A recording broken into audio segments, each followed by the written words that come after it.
retailers who have not been able to sell their inventory in the past 2.5 months, they will also be stocked with old inventory and they will also have to bring in new inventory. This could be a big challenge to make a fine balance between these two things.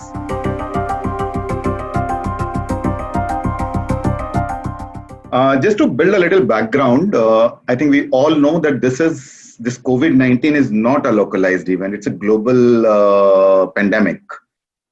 And if we see the impact of this, the impact on businesses, it can actually be traced back to only, let's say, World War II or even before that of the Great Depression. Since then, I don't think the world has ever seen this. And because of this, in my view, it would be very hard to predict future as we speak today.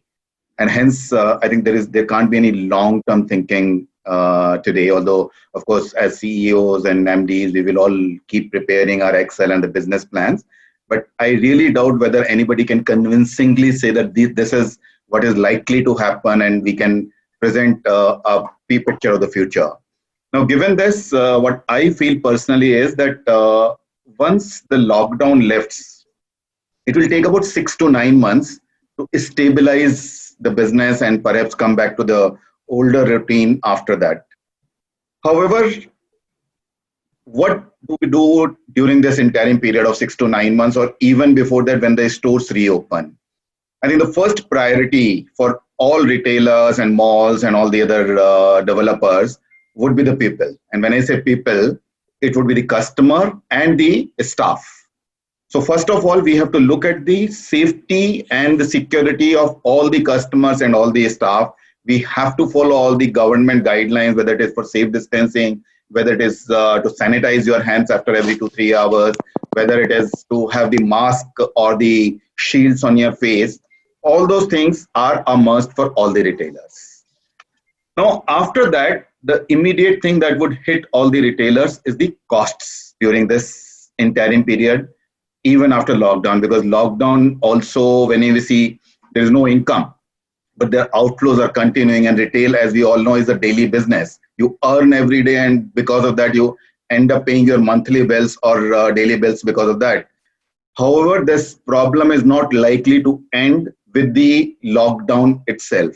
It will continue for the next 6 to 9 months.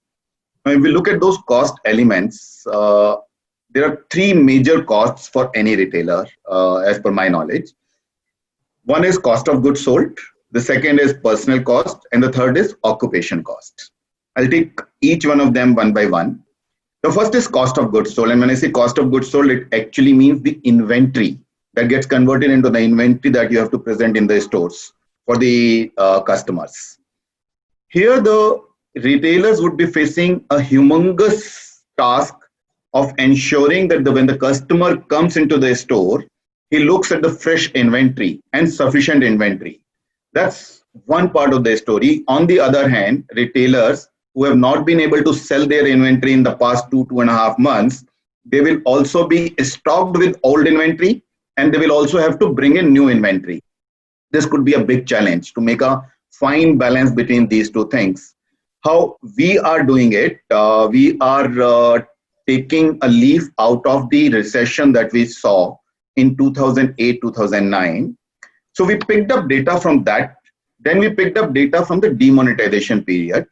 And we saw how the market behaved 1 year after those events. And based on that, we are sort of projecting the requirement of the inventory in the store. Now, as I said, it's hard to predict future, but I think that could be a good benchmark to start with. Second is the personal cost. Personal cost, we all are loaded with these personal costs, and we all love our people.